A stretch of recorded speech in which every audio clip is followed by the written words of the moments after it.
पत्रकार मित्रों, आपके सबके स्वागत है। कल केंद्र सरकार ने जनगणना में कुलगणना करने के लिए, जाति गणना करने के लिए तय कर दिए।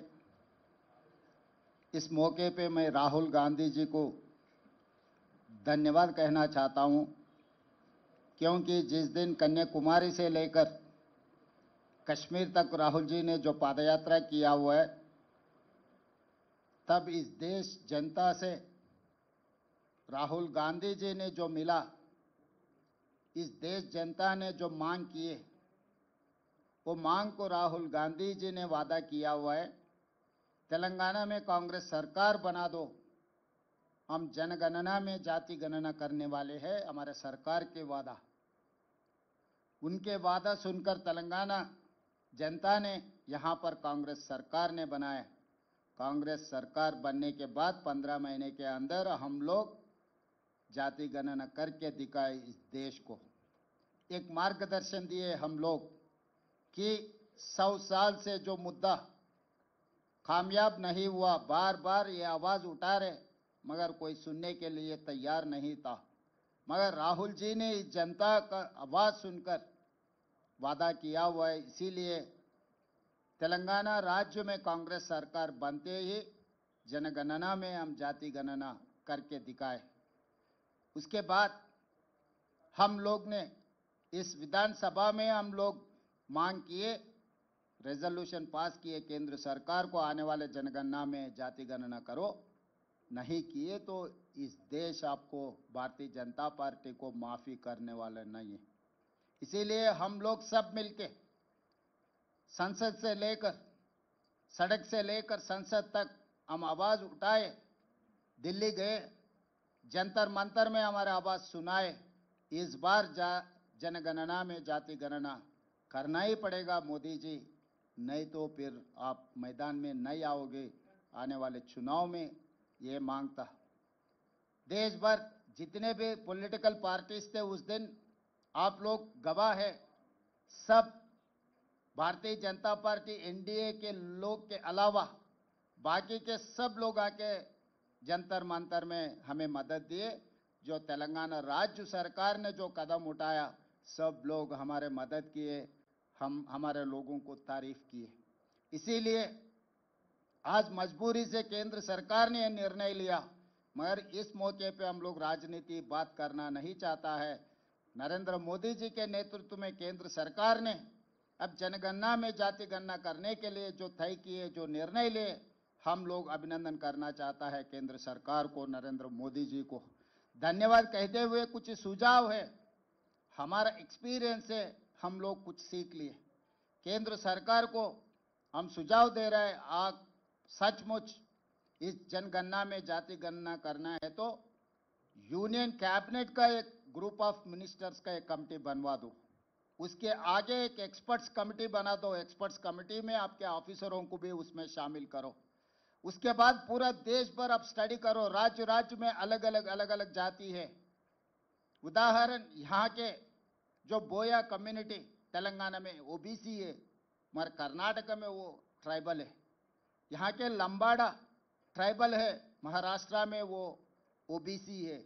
ऐसे बहुत सारे जाति अलग अलग राज्य में अलग अलग रिजर्वेशन आज उन लोग लागू किए। इसीलिए अलग अलग राज्य में अलग अलग जाति का गणन करना है तो अलग अलग प्रोफाइल, अलग अलग विधान लेना पड़ेगा।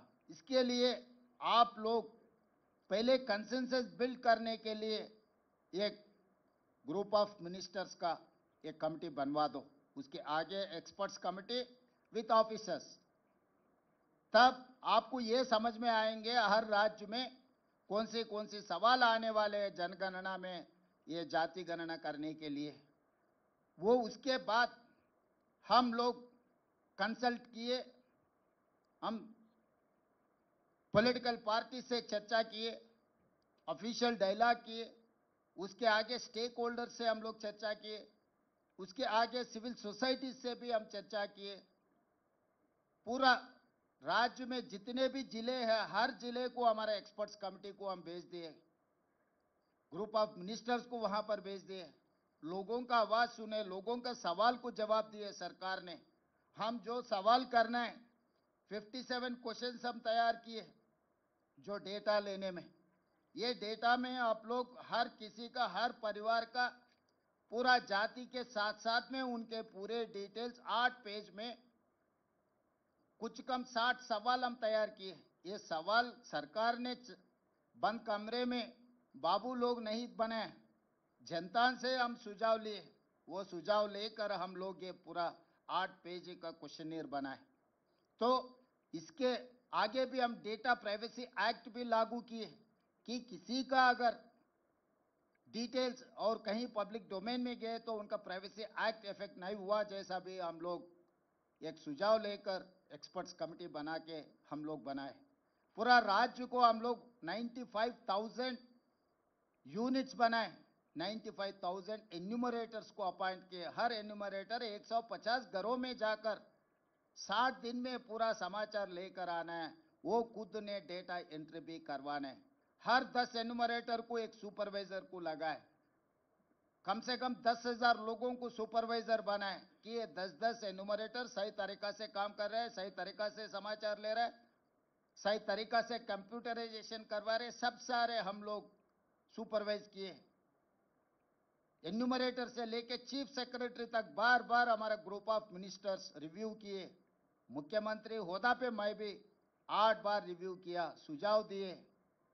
उसके बाद पूरा डेटा बनाने के बाद हम लोग पब्लिक डोमेन में रख दिए।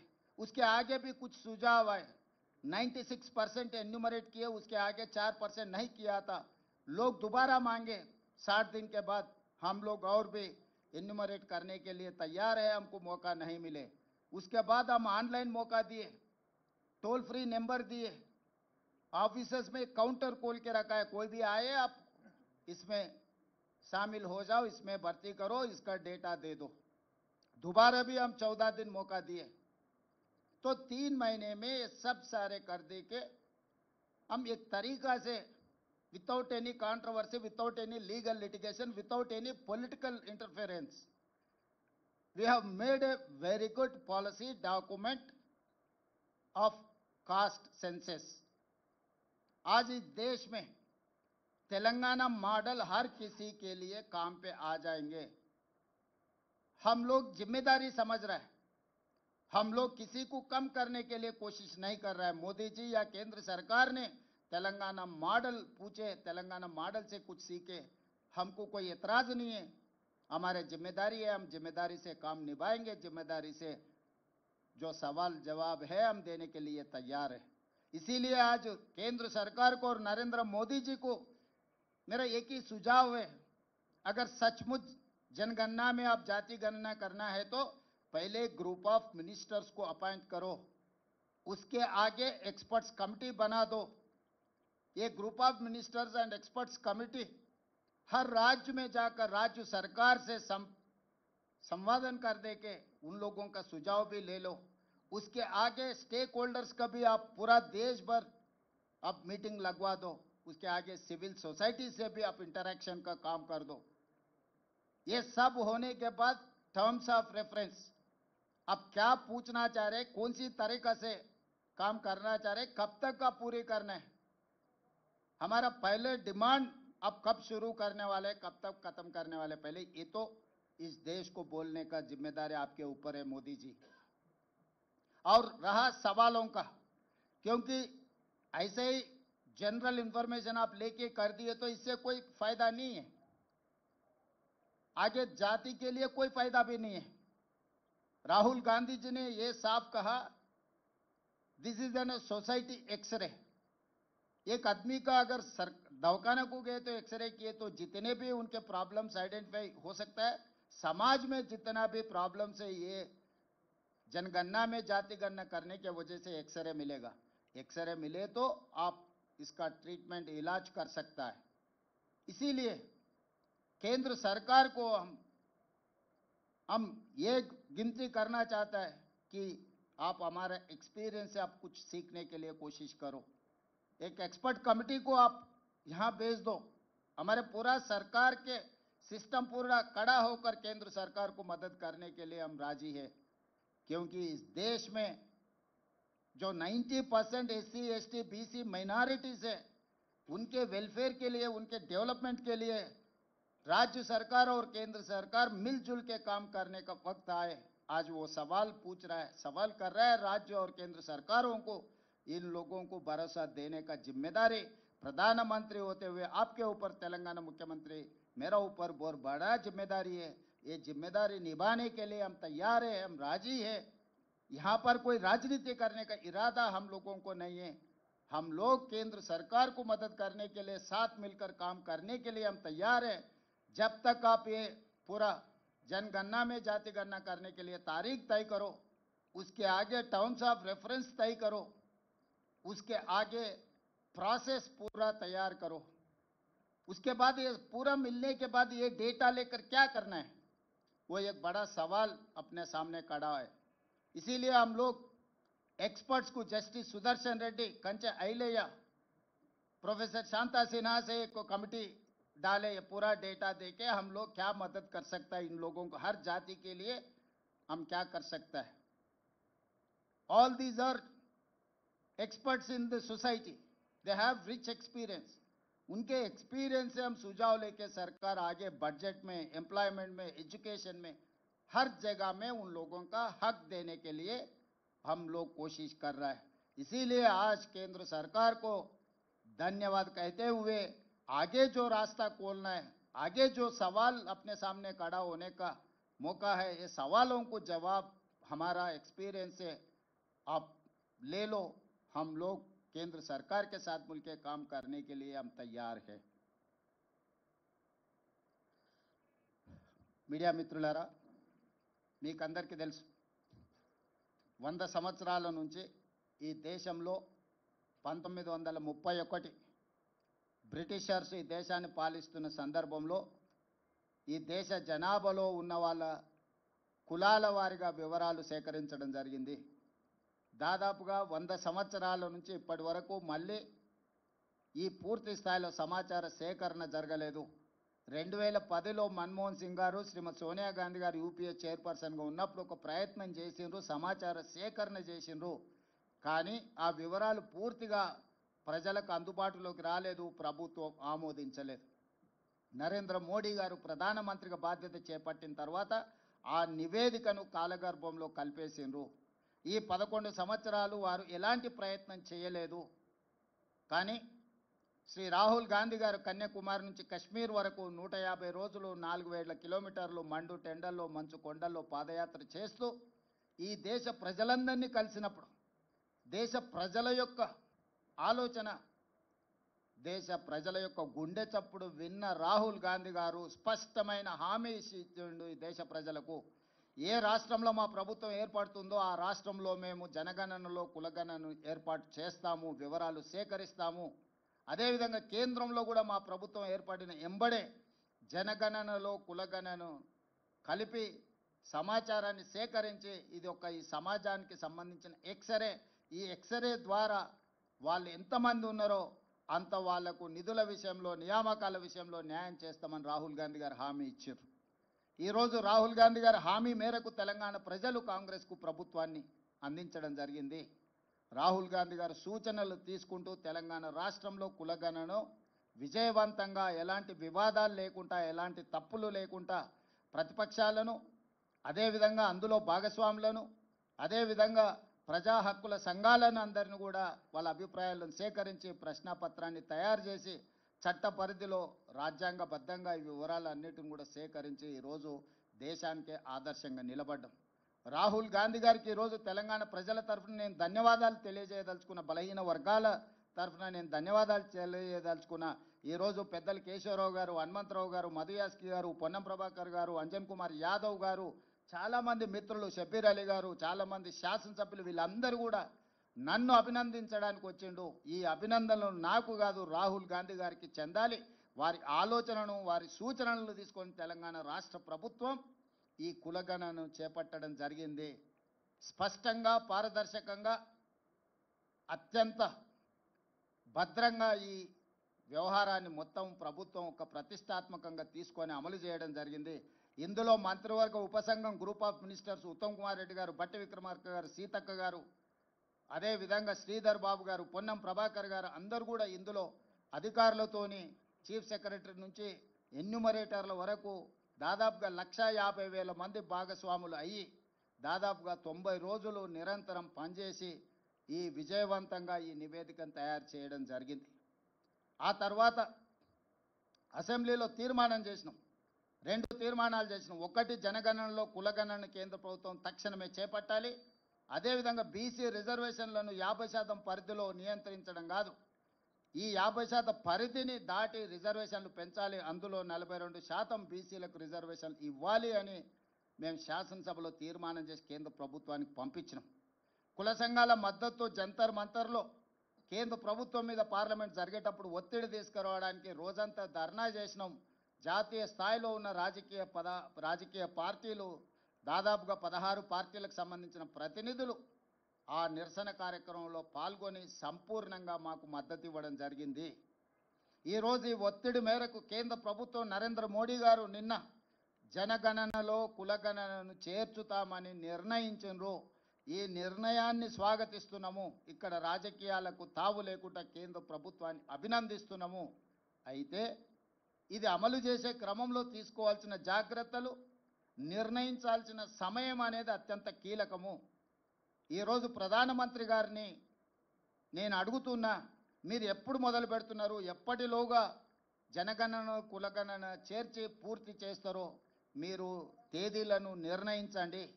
అదేవిధంగా ఇది అమలు చేసే క్రమంలో మీరు తీసుకోబోయే నిర్ణయాలు, అమలు చేసే ముందు వచ్చే సవాళ్లను, సమస్యల్ని ఏ విధంగా అధిగమించదలుచుకున్నారో మీరు అన్ని రాజకీయ పక్షాలతో చర్చించండి. ఇది సీక్రెట్ డాక్యుమెంట్ కాదు, ఇది ఎనీ పొలిటికల్ పార్టీ రెస్పాన్సిబిలిటీ కాదు, ఇది గవర్నమెంట్ ఆఫ్ ఇండియా బాధ్యత. కేంద్ర ప్రభుత్వం ఒక నిర్ణయం తీసుకొని ఒక విధానాన్ని తెచ్చినప్పుడు అన్ని రాజకీయ పార్టీలతోనే పార్లమెంటరీ వ్యవస్థలో భాగస్వాములైన ప్రతి ఒక్కరితో చర్చించి వాళ్ళ సూచనలు తీసుకోవాలి.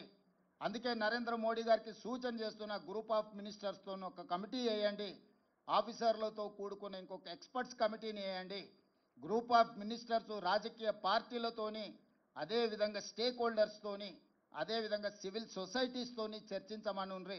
వాళ్ళ నుంచి వచ్చే సూచనలను, వాళ్ళ నుంచి వచ్చే సమస్యలను, ప్రశ్నలను ప్రభుత్వం వివరణ ఇవ్వడం ద్వారా పారదర్శకంగా ఈ ప్రక్రియను ముందుకు తీసుకెళ్ళవచ్చు. ఇదే కాకుండా ఈ అధికారులు వివిధ రాష్ట్రాలలో గతంలో జరిగిన అనుభవాలను వాళ్ళు తిరిగి తెలుసుకోవాలి, అక్కడి నుంచి సమాచారాన్ని సేకరించాలి. తద్వారా ఈ గొప్ప కార్యక్రమము ఎలాంటి వివాదాలకు తావు లేకుండా పూర్తి చేయడానికి అవకాశం ఉంటుంది. కాబట్టి మీరు అధికారులతో కూడా కమిటీని నిర్ణయించి ఇప్పుడు మీరు చేపట్టబోయే జనగణనలో కులగణన విధి విధానాలు ఏందో నిర్ణయించండి. విధి విధానాలను కూడా పబ్లిక్ డొమైన్లో పెట్టండి, ప్రజల నుంచి సూచనలు తీసుకోండి. మేము సమాచార సేకరణ చేసినప్పుడు 57 ప్రశ్నలను ప్రజల నుంచి అడిగి ప్రశ్నాపత్రాలను తయారు చేసి ఆ ప్రశ్నాపత్రాలను కూడా మేము ప్రజల ముందు పెట్టినాం. మేము ఏమేమి సమాచారాన్ని సేకరించబోతున్నాం, ఈ సమాచారాన్ని మీ దగ్గరకు వచ్చినప్పుడు మీరు అందరికీ ఇవ్వండి అని చెప్పి ఇట్లా 8 పేజీలలో 57 ప్రశ్నాపత్రాలు తయారు చేసి ఈ ప్రశ్నలకు సంబంధించిన సమాచారాన్ని సేకరించిన సమాచారాన్ని చాలా గోప్యంగా భద్రపరిచినము. వ్యక్తులు, కుటుంబాలకు సంబంధించిన సమాచారాన్ని ప్రజలకు ఇవ్వలేదు, వాళ్ళ సామాజిక వర్గాల యొక్క నిష్పత్తిని మాత్రమే ప్రజలకు వివరించినాం. శాసనసభలో కూడా ఆ వివరాలను పెట్టి సభలో చర్చించి ఫైనల్గా ప్రభుత్వం దీన్ని చట్టాన్ని చేసినప్పుడు కూడా సభలో సుదీర్ఘమైన చర్చ చేసి అన్ని రాజకీయ పార్టీలను ఇందులో భాగస్వాములను చేసినాం. ఎక్కడ కూడా మా పార్టీ విధానంగానో మా ప్రభుత్వంలో ఉండే కొద్దిమంది వ్యక్తుల విధానంగానో దీన్ని మేము అమలు చేయలేదు. 4 కోట్ల తెలంగాణ ప్రజలు, ప్రతిపక్ష పార్టీలతో సహా ప్రభుత్వం, అదేవిధంగా స్టేక్ హోల్డర్స్ ఎవరైతే భాగస్వాములు ఉన్నారో, లబ్ధిదారులు ఉన్నారో వాళ్ళు, అదేవిధంగా ప్రజా హక్కుల కోసం పనిచేసే వాళ్ళందరినీ కూడా ఇందులో భాగస్వాములను చేసి వాళ్ళకు నమ్మకం, విశ్వాసం కల్పించి ఈరోజు ఈ కార్యక్రమాన్ని ముందుకు తీసుకెళ్ళినాం. అందుకే ఈరోజు తెలంగాణలో దేశంలోనే మొదటి రాష్ట్రంగా తెలంగాణ నిలబడ్డది. ఇవాళ దేశానికే ఆదర్శంగా తెలంగాణ ముందు వరుసలో ఉన్నది. నిన్న రాహుల్ గాంధీ గారు అదే విషయం చెప్పిండ్రు. తెలంగాణ మోడల్ ఈ దేశానికి రోల్ మోడల్. ఈ రోల్ మోడల్ నుంచి మీరు నేర్చుకోండి, తద్వారా పకడ్బందీగా దీన్ని అమలు చేయండి అని రాహుల్ గాంధీ గారు సూచన చేసిండ్రు. రాహుల్ గాంధీ గారిని ఈ పత్రికా సమావేశంలో అభినందిస్తూ అదేవిధంగా నరేంద్ర మోడీ గారికి సూచన చేస్తూ, మీరు మా ప్రభుత్వం వైపు నుంచి మేము సహకరించడానికి సిద్ధంగా ఉన్నాము, కేంద్ర ప్రభుత్వంతో కలిసి పనిచేయడానికి సిద్ధంగా ఉన్నాం, మా అనుభవాన్ని కేంద్ర ప్రభుత్వంతో పంచుకోవడానికి మాకు ఎలాంటి భేషజాలు లేవు, రాజకీయ ప్రక్రియలో కానీ అధికారుల నిర్ణయాలలో కానీ, అదేవిధంగా ఇప్పుడు జస్టిస్ సుదర్శన్ రెడ్డి, కంచె ఐలయ్య గారు, ప్రొఫెసర్ శాంతాసేన గారు ఇలాంటి మేధావులను కూడా ఈ నివేదిక ఇచ్చి ఏ రకంగా ఈ నివేదిక ద్వారా ఈ పేదలకు ఇందులో భాగస్వాములకు న్యాయం చేస్తామో కూడా ఒక ఎక్స్పర్ట్స్ కమిటీని కూడా వేసి వాళ్ళ నుంచి కూడా మేము అడ్వైస్ తీసుకుంటున్నాము. ఎందుకంటే నివేదిక తయారు చేయడంతో మన బాధ్యత అయిపోలేదు. ఆ నివేదిక ద్వారా నిజమైన పేదలకు లబ్ధి చేకూరాలి, నిజమైన బలహీన వర్గాలకు మేలు జరగాలి అన్న ఆలోచన కృత్రిమంగా 50% రిజర్వేషన్ ఏదైతే అప్పర్ లిమిట్ క్యాప్ పెట్టినరో దాన్ని తొలగించడమే కాదు, బీసీలకు 42% రిజర్వేషన్ ఇవ్వాలి అన్న ఆలోచన ఏదైతే ఉన్నదో మేము తీర్మానం చేసినాం, జంతర్ మంతర్లో ధర్నా చేసినాం. ఏది ఏమైనా నిన్న కేంద్ర ప్రభుత్వం నిర్ణయం తీసుకున్నది, ఆలస్యమైన ఈరోజు ఈ నిర్ణయం తీసుకున్న దాన్ని స్వాగతిస్తూ దీన్ని పకడ్బందీగా అమలు చేయాలన్నదే మా ఆలోచన. కేంద్ర ప్రభుత్వానికి సంపూర్ణంగా రాష్ట్ర ప్రభుత్వం సహకరించి జనగణనలో కులగణనను పకడ్బందీగా చెయ్యాలి. తద్వారా బలహీన వర్గాలకు 42% రిజర్వేషన్లు రావాలి.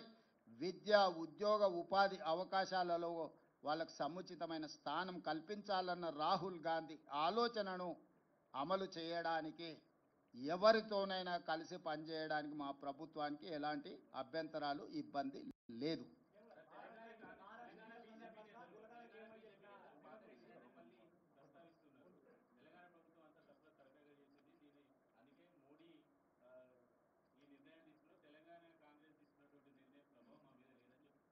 నేను వాళ్ళ మీద ప్రభావం ఉందా లేదా, రాజకీయపరమైన ఆరోపణలు ప్రత్యారోపణలు ఈ సందర్భంగా చేయదలుచుకోలేదు. లక్ష్యం మాకు స్పష్టంగా ఉంది. ప్రజలకు మా పట్ల విశ్వాసం ఉన్నది. దేశంలోనే మా ప్రభుత్వం చేసి చూపించింది. ఇలాంటి విమర్శలు చేసే నాయకులను నేను ఒకటే ప్రశ్న అడుగుతున్నా. 11 సంవత్సరాల నుంచి నరేంద్ర మోడీ గారు ఈ దేశ ప్రధానమంత్రిగా ఉన్నాడు. 16-17 రాష్ట్రాలలో మీ ప్రభుత్వమే ఉన్నది. గుజరాత్లో 25 సంవత్సరాల నుంచి మీ ప్రభుత్వం ఉన్నది. మీరు అధికారంలో ఉన్న రాష్ట్రాలలో చేసి మీరు ఆదర్శంగా నిలబడి ఉంటే ఈరోజు తెలంగాణ మోడల్ని మీరు అనుకరించండి అని చెప్పే అవకాశమా మాకు రాకపోతుండే కదా. రాజకీయంగా లబ్ధి పొందాలన్న ఆతృత కనిపిస్తుంది వాళ్ళ మాటలలో తప్ప పకడ్బందీగా కులగణన చేయాలి, జనగణనలో కలపాలన్న ఆలోచనే చేయలేదు. చేయాల్సిన జనగణన కూడా 2021లో చేయకుండా వాయిదా వేసిండ్రు. ఇవాళ అది కూడా చేయాల్సిందే అని చెప్పి మేము ఒత్తిడి తీసుకురావడంతో ఈరోజు వాళ్ళు ముందుకు వచ్చిండ్రు. ఏది ఏమైనా స్థానిక బీజేపీ నాయకులకు కొంత అసూయ, అసంతృప్తి, మోడీ గారు రేవంత్ రెడ్డి గారి విధానాలను అనుకరిస్తున్నాడు అని కక్కలేక మింగలేక దుఃఖంతో ఉన్నారు. ఇంకా వాళ్ళని ఎందుకు చారి ఇబ్బంది పెడతావు?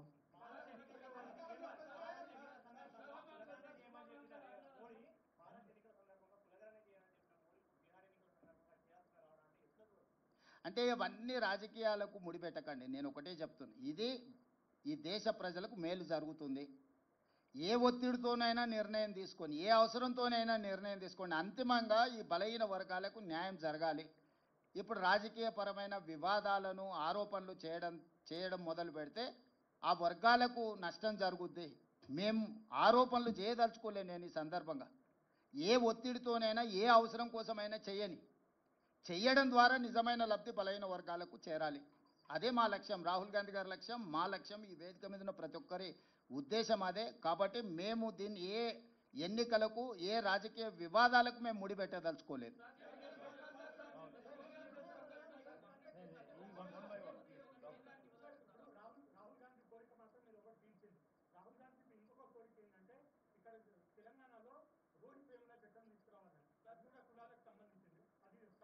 Good question Rahul. Prabhakar,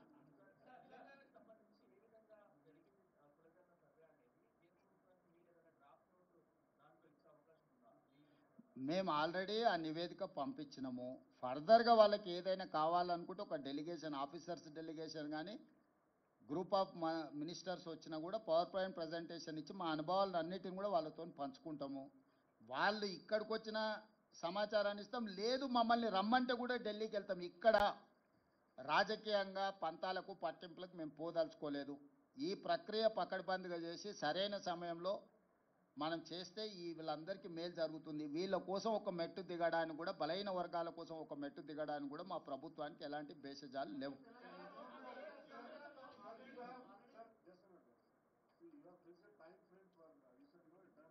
Yes, yes, yes. So actually 1 year is the time frame. We have taken 1 year. So my advice is 1 year is max. Why? Because we have done and we have learned something from that, out of that experience. We are there to share with Government of India my experience. So 1 year's time frame is reasonable time. They can do miracles in within a year. I don't know how Government of India is going to take on a decision. That is why I have told you, discuss with political parties and stakeholders and civil societies. Then you will get some information or otherwise suggestions. Based on that, you prepare in a terms of reference. It is easy to handle things. Otherwise, it will become an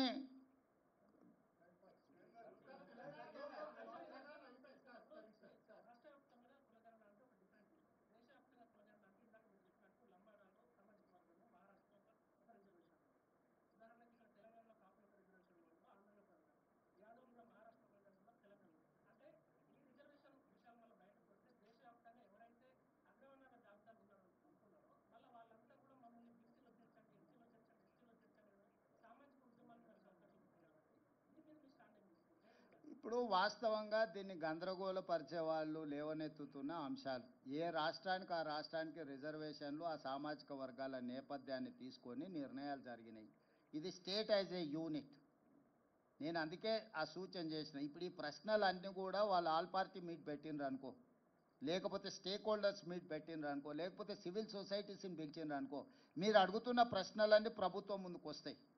ఎక్కడైనా ఏ స్టేట్కి ఆ state రిజర్వేషన్లలో ఏది ఎందులో కలుపుకోవడానికి వెసులుబాటో ఆ list ఉంది.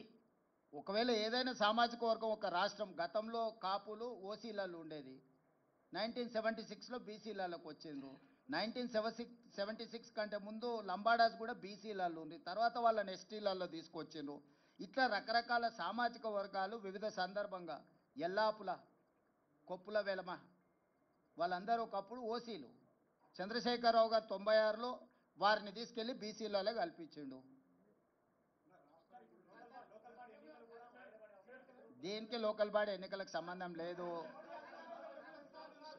Mister Suraj.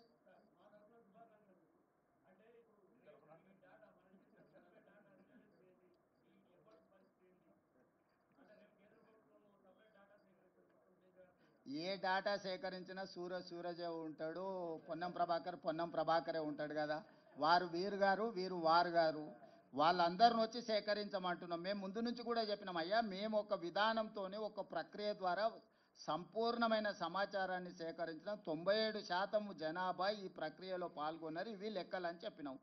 కేంద్ర ప్రభుత్వం ఇంకా మెరుగైన ప్రక్రియ ఏదని చేపడితే మంచిదే కదా, మాకేం అభ్యంతరం లేదు. మేము ఇంటింటికి వెళ్ళి 150 కుటుంబాలను, 150 ఇండ్లను ఒక గ్రూప్గా, దానికి ఒక ఎన్యూమరేటర్ను పెట్టి 60 రోజులు సమయం ఇచ్చినాం. ఓ రోజు సూరజ్ ఏదైనా పని మీద పెళ్ళికో పేరంటానికి పోతే కూడా తెల్లారైనా మళ్ళీ పోయి నమోదు చేయించుకొని రాని.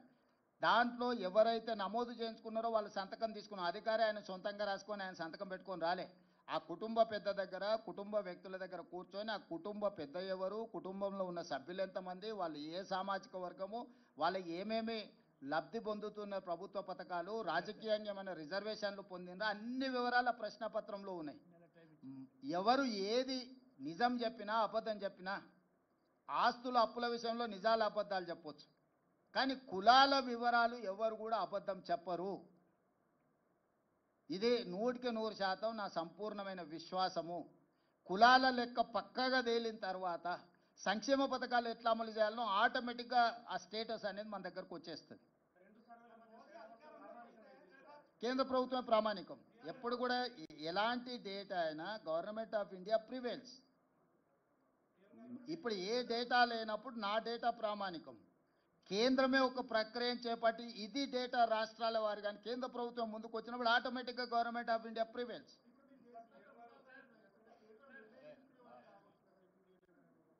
ఇప్పుడు వృధా కాదు, దేశానికి ఉపయోగపడ్డదని మేము చెప్తున్నాం. రోల్ మోడల్ తెలంగాణ అని ఎందుకు చెప్తున్నాం? 100 సంవత్సరాల నుంచి ఎవరు చెయ్యలేని పనిని ప్రక్రియను తెలంగాణ రాష్ట్ర ప్రభుత్వం చేయడం ద్వారా చెయ్యడానికి ఏ విధి విధానాలు ఉండాలి, చేయడం వల్ల వచ్చే ప్రయోజనం ఏంది, చెయ్యకపోతే కలిగే రాజకీయ పార్టీలకు నష్టమేంది తెలిసింది. కాబట్టి ఈరోజు తెలంగాణలో సేకరించిన సమాచారం దేశానికి ప్రయోజనం చేకూరింది. కాబట్టి ఇవాళ దేశానికే రోల్ మోడల్గా నిలబడ్డం మేము. తెలంగాణ మోడల్ దేశానికే రోల్ మోడల్.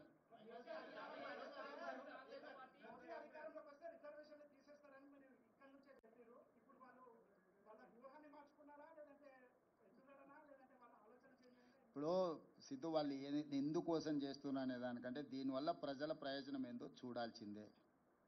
ఆ ఎన్నికల ముందు వాళ్ళు చేసిన ప్రయత్నాన్ని మేము తిప్పికొట్టినాం కాబట్టి, ప్రజలు కూడా తిప్పికొట్టి 240 సీట్లు ఇచ్చారు కాబట్టి రిజర్వేషన్లు రద్దు కాలేదు, రాజ్యాంగాన్ని మార్చలేదు. వాళ్ళు అనుకున్న 400 సీట్లు వచ్చినుంటే ఈ పాటికి దేశంలో రిజర్వేషన్లు రద్దయ్యేటివి, రాజ్యాంగం రూపురేఖలు మారిపోయేది, ఈరోజు కులగణన కూడా జరుగుండేది కాదు. ఆ రోజు ప్రజల్ని మేము అప్రమత్తం చేసినాం కాబట్టి వాళ్ళకి సంపూర్ణమైన మెజారిటీ ఇవ్వకుండా 240 సీట్లు ఇచ్చారు కాబట్టి సంకీర్ణ ప్రభుత్వంలో వాళ్ళు అనుకున్న ఎజెండాను అమలు చేయలేని పరిస్థితిలో ఇప్పుడు ఈ సంకీర్ణ ప్రభుత్వాన్ని కాపాడుకోవాలంటే కులగణన చేసి తీరవలసిందే. ఎందుకంటే అక్కడ బీహార్లో వాళ్ళతో సంకీర్ణ ప్రభుత్వంలో ఉన్న నితీష్ కుమార్ ఇతరులు ఈరోజు కులగణన చేయాలనే డిమాండ్తో ఉన్నారు. మొన్నటి వరకు మీరు చెప్పిన నరేంద్ర మోడీ గారు బీజేపీ కులగణనకు వ్యతిరేకంగా మాట్లాడిండు కదా. రాజ్నాథ్ సింగ్ గారు అఫీషియల్గానే చెప్పిండు, సుప్రీంకోర్టుకి చెప్పిండు మేము చెయ్యము అని, అఫిడవిటే ఇచ్చిండు. ఎందుకు మారింది? మేము ఎన్నికల ముందు, పార్లమెంట్ ఎన్నికల ముందు ప్రజల్ని అప్రమత్తం చేసినాం కాబట్టి ప్రజలు మోడీకి సంపూర్ణమైన మెజారిటీ, ముఖ్యంగా 400 సీట్లు ఇవ్వకుండా తిరస్కరించడంతో by political compulsion he has decided to take up this issue. So మేము ఏదైతే ప్రయత్నం చేసినామో రాహుల్ గాంధీ గారి భారత్ జోడో యాత్ర దేశ ప్రజలకు ఉపయోగపడ్డది. ప్రతిపక్షం, మేము పాలకపక్షం వస్తే నిర్ణయాలు చేస్తాం, ప్రతిపక్షంలో ఉంటే ప్రభుత్వాన్ని ఒత్తిడి చేస్తాం. ఇదే కదా ప్రజాస్వామిక స్ఫూర్తి. మా ఒత్తిడితోని ఈరోజు కేంద్ర ప్రభుత్వం ముందుకు వచ్చింది, అమలు చేస్తుంది.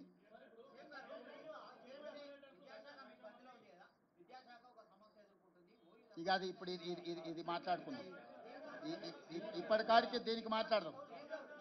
ఇక్కడ ఇక్కడ దేని విషయం మాట్లాడదాం.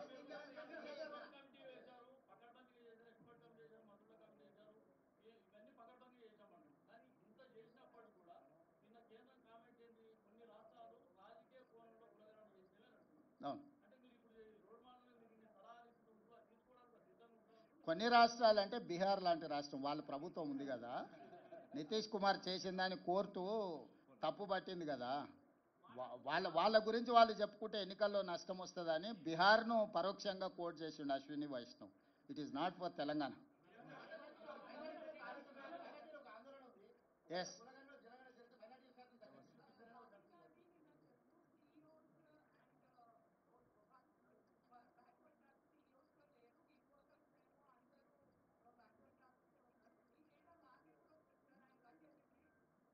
ఆయన ప్రధాన ప్రతిపక్ష నాయకుడు, ప్రజాప్రతినిధి కాబట్టి వారికి కొంత సమాచారం ఉంటుంది. మీరు ఈడనే ఉన్నారు లోకల్గా, you are live witness for everything. మేము డేటా అంతా ఇచ్చినాము, కొంత సెన్సిటివ్ డేటా షేర్ చేయడానికి లేదు, data privacy act. Head of ఏ డిపార్ట్మెంట్లో ఎవరు ఉన్నారు ఏంది అనేది ఆ డేటా అంతా అఫీషియల్గా ఎప్పుడైనా అందుబాటులో ఉంటుంది.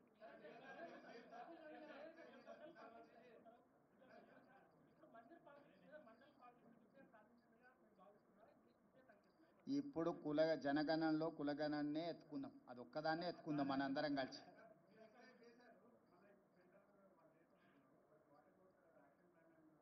మా యాక్షన్ ప్లాన్ కూడా ఎక్స్పర్ట్స్ కమిటీని అపాయింట్ చేసినాం. We will take that experts committee suggestions and we will implement.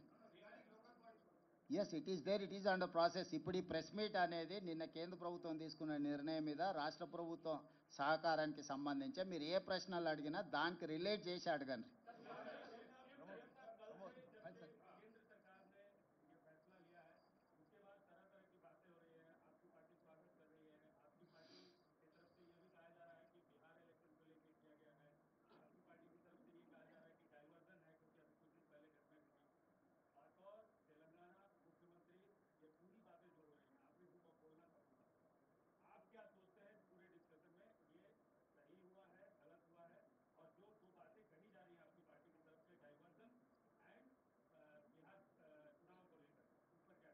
Chaturvedi ji, ये सब सारे राजनीति में बार बार जब पत्रकार ने जो सवाल पूछा सवाल के हिसाब से जवाब आएंगे। हमारे मित्रों ने क्या, आपके मित्रों ने क्या सवाल किया, हमारे मित्रों ने क्या जवाब दिया, मुझे तो पता नहीं। जहां तक मुख्यमंत्री होदा से मैं एक ही बात साफ कहना चाहता हूं, जो तेलंगाना पहले कदम उठाए, मोदी जी ने मान लिए तेलंगाना कदम सही है। जो तेलंगाना राज्य सरकार ने जो मांग की है, जो खत लिखा मोदी जी को, वो खत मान लिए। इसीलिए मैं अभिनंदन करना चाहता हूं नरेंद्र मोदी जी को, तेलंगाना को आदर्श लेकर आगे जा रहा है। आगे केंद्र सरकार ने जनगणना में कुलगणना जो करने के लिए कोशिश कर रहा है, उसके लिए हम सुझाव देंगे, हम मदद देंगे, आगे मिलकर काम करेंगे। अभी तो इतना ही है। मैं राजनीति के बारे में चर्चा नहीं करना चाहता हूं, मैं आरोप नहीं लगाना चाहता हूं, क्योंकि राहुल गांधी का जो सोचधारा है, वो सोचधारा अमल करने का जिम्मेदारी तेलंगाना सरकार के है। जो राहुल गांधी सोचधारा को मोदी जी ने अमल किए तो ये तो बेहतर है, क्योंकि ये लीडर ऑफ अपोजिशन कुछ सुझाव दिए, जब प्रधानमंत्री मान लिए तो देश के लिए अच्छा है। यहाँ ये मुद्दे को यहीं देखो, बिहार में क्या चुनाव हो रहा है, आगे सीमांतर के क्या होने वाले, सीमा पे क्या हो रहा है, ये सब सारे हम इस मौके पे हम ये सब सारे चर्चा नहीं करना चाहता हूं मैं।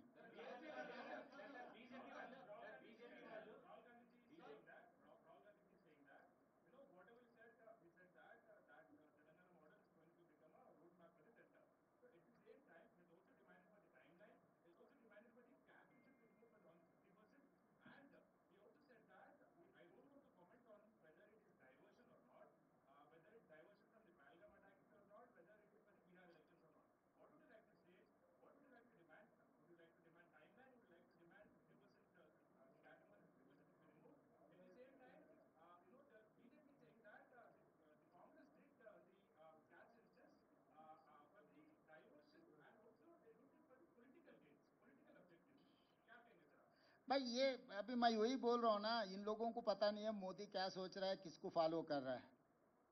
ये छोटे छोटे लोग ये गलियों में कुछ ना कुछ कहते रहते हैं। किशन रेड्डी, संजय जी जो कह रहे हैं, आपको ज्यादा ध्यान मत दो, क्योंकि केंद्र सरकार में क्या हो रहा है, मोदी जी क्या सोच रहा है, मोदी जी किससे मिल रहा है, किससे सुझाव ले रहे हैं, इन लोग बच्चों को कोई पता नहीं है। सो ये बच्चों के बातों में हम नहीं पढ़ना चाहता है। जो केंद्र सरकार ने जो काम कर रहा है वो सही किए तो हम लोग सही काम को हम पहचानेंगे।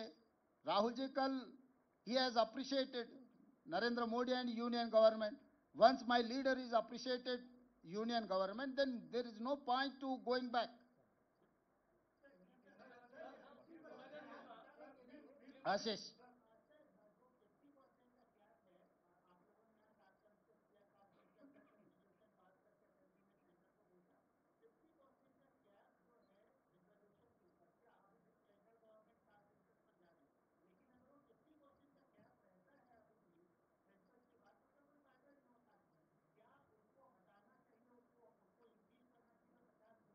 आशीष जी, सुप्रीम कोर्ट ने 50% ही रखना बोल के नहीं बोले। जब आपके ने डेटा नहीं है, जनगणना में कुलगणना नहीं किए, जब आपके ने डेटा नहीं है तो आप 50% के आगे कैसे जाएंगे, ये सवाल किया था। जब तक आप ये काम नहीं कर सकते उसको बढ़ा नहीं सकते। ईडब्ल्यूएस में 10% बढ़ा दिया, अभी 50% होके 60% हो गए। आगे ओबीसी के लिए जो करना है, हम लोग जो 42% रेजोल्यूशन पास किए, जब ये पूरा इकट्ठा होकर अगर डेटा मिले ना, डेटा मिल गए तो काम खत्म। वहीं से अब रिजर्वेशन बढ़ाने का काम शुरू हो जाएंगे। इसीलिए पहले ये काम करो, पहले अभी किसी को इलाज करना बोले तो पहले एक्सरे लेना, तो ये एक्सरे है इलाज करने का।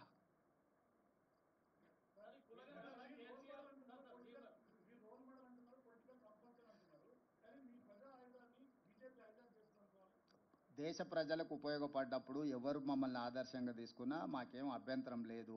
ప్రపంచమే మేము కాంగ్రెస్ పార్టీ స్వతంత్రం కోసం కొట్లాడినప్పుడు ప్రపంచ దేశాలు చాలా వరకు మమ్మల్ని ఆదర్శంగా తీసుకొని కొట్లాడినరు. మహాత్మా గాంధీ కాంగ్రెస్ పార్టీ ప్రెసిడెంటు, శాంతి ద్వారానే ఒక పెద్ద యుద్ధాన్ని గెలిచిండు. హింస లేకుండా యుద్ధాన్ని గెలవడం ప్రపంచంలో ఎవరైనా సాధించిండ్రా? మహాత్మా గాంధీ గారు హింస అనేదే లేకుండా ఒక యుద్ధాన్ని గెలిచి ఒక దేశాన్ని స్వతంత్రం ఇచ్చిండు.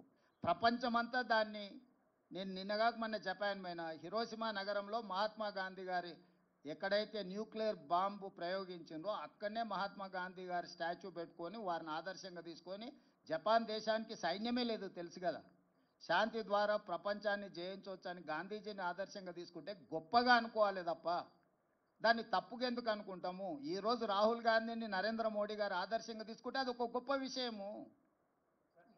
మహాత్మా గాంధీ అయినా రాహుల్ గాంధీ అయినా ఈ దేశ ప్రజలకు ఏం కావాలనో ముందుగానే ఆలోచన చేసి దాన్ని అమలు చేయడానికి సర్వం ఒడ్డుతారు. ఎవరైనా ఆ దారిని ఎన్నుకోవాల్సింది ఒక రోజు ముందు ఒక రోజు వెనకాల. కాబట్టి రాహుల్ గాంధీ గారి దారిని నరేంద్ర మోడీ గారు వారు పాటిస్తున్నారు అని అంటే అది మంచిదే కదా.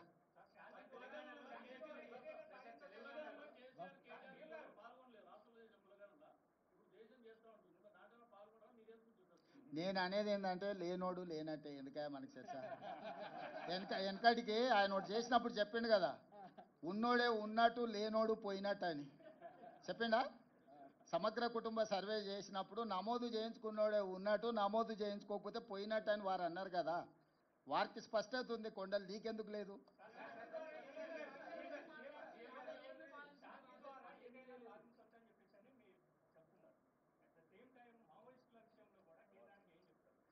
అవన్నీ మొన్ననే చెప్పిన, చర్చలు చేస్తున్నాం. మీరు మళ్ళీ ఇది అయిపోయినాక పెద్దలు కేశవ గారు పక్కనే ఉన్నారు, వారు ఆ బాధ్యతను చూస్తున్నారు, మీరు వారితో చర్చించి తీసుకోండి. కానీ ఎక్కడైనా మా ప్రభుత్వము మా పార్టీ హింసకు వ్యతిరేకము. హింస రాజ్యము చేసినా, హింస సామాన్యులు చేసినా, హింస సంఘాలు చేసినా హింసకు మేము వ్యతిరేకము. హింస జరగొద్దు, చర్చలు జరగాలి. ఎంత పెద్ద సమస్యకైనా చర్చలే పరిష్కారం అని విశ్వసించే పార్టీ సిద్ధాంతం మాది.